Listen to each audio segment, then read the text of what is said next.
Welcome back everybody to our studies of AQA A-level history. In this lesson we're going to be moving on to the next topic and the final topic in our development of imperialism section for the British Empire, looking at the extent of imperialism and the development of imperialism between 1857 and 1890. And this lesson is going to introduce the subject of relations with indigenous peoples. Now, we're going to be touching on a number of different things that we have examined at previous points in a more general sense. So, for example, when we looked at the British administration of India in the first part on colonial and imperial policy, we made reference to the Indian Mutiny, but we didn't go into it in too much detail. And that's because, of course, we're going to be spending time talking about the Indian Mutiny in these next couple of lessons, looking at the impact of the Indian Mutiny as being representative fundamentally as a relationship between the British Empire itself and the indigenous peoples that the British Empire had made subjects. We will then also look at the relations with other peoples in other parts of the empire, looking specifically at the Boers and Bantu peoples in southern Africa, as stated by the specification. So, we have to first obviously make it very clear that we're examining the relations between people who were subjugated by the British Empire, the indigenous peoples to whom the empire subjugated.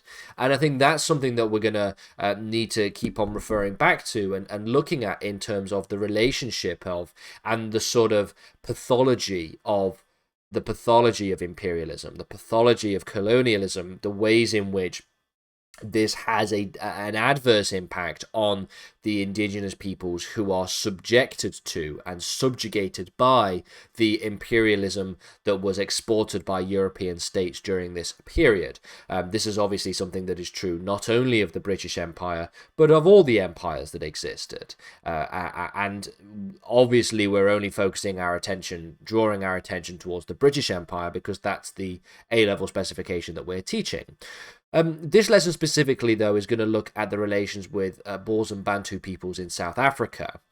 And so, really, the extent of relationships between the British Empire and the subjects of the Boers and Bantu peoples in Southern Africa is a relationship that can be sort of demarcated roughly between the years 1867 and 1880.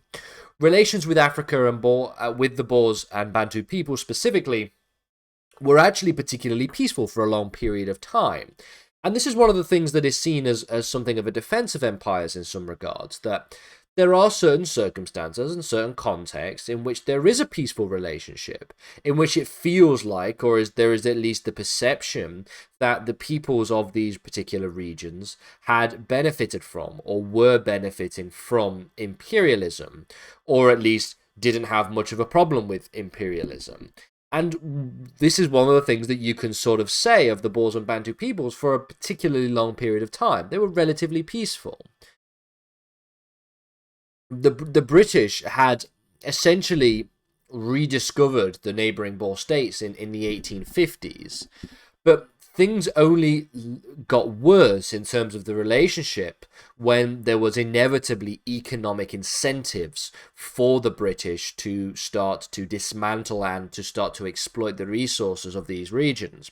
So when there was the discovery of rare minerals, specifically diamonds, in 1867, this is really where we start to see the furtherance of tensions.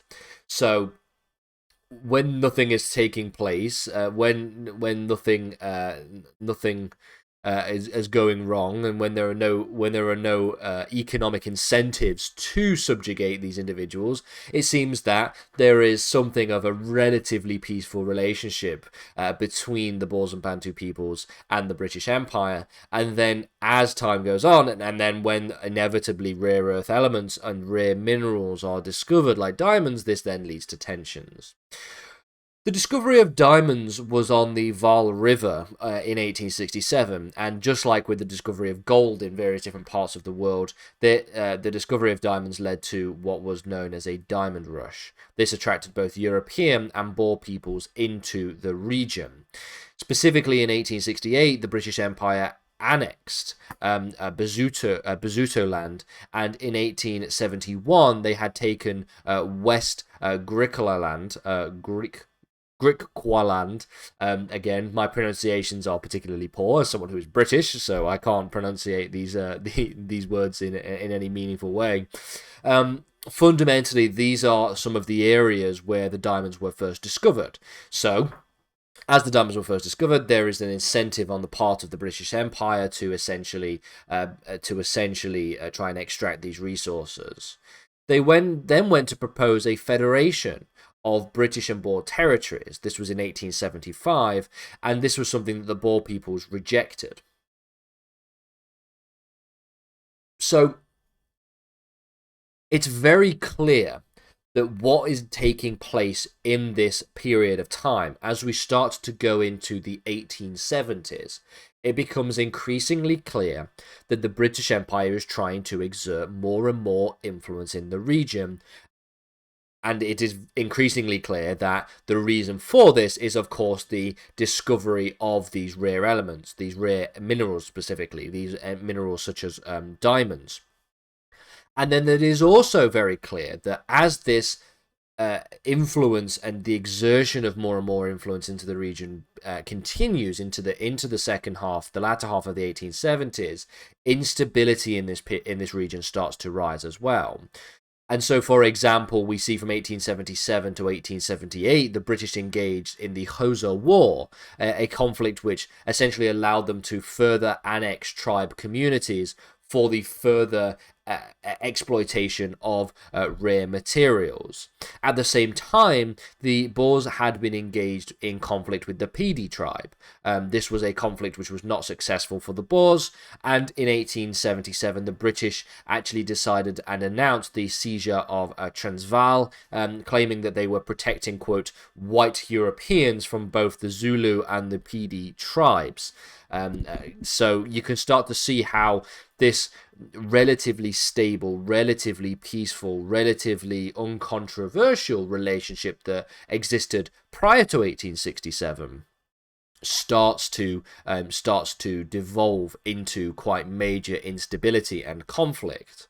In 1879, the Boers had accepted and held the British in conflicts against the Zulu tribes, which then led to the British invasion of Zululand in 1879.